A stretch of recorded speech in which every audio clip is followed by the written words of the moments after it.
úplne jasné, za 5 minút myslím bolo 2-0, za 10 bolo 3-0, takže vyslovene sme tam na začiatku neboli mentálne pripravení hrať a robili sme tam nejaké chyby, ktoré potom to využili, potreskali a v podstate za 10 minút ten zápas bol v ich rukách a potom sme sa snažili ešte ten zápas nejak skorigovať, ale vždy nás brzdili tie vylúčenia a oslabovky, ktoré sme museli hrať, takže dá sa povedať, že od tej 10. minúty to v podstate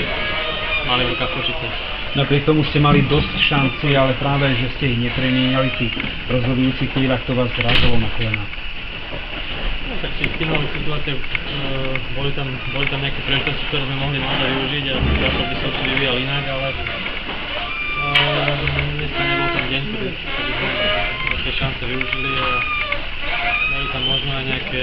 potiahnutia, také, ktoré mohli byť možno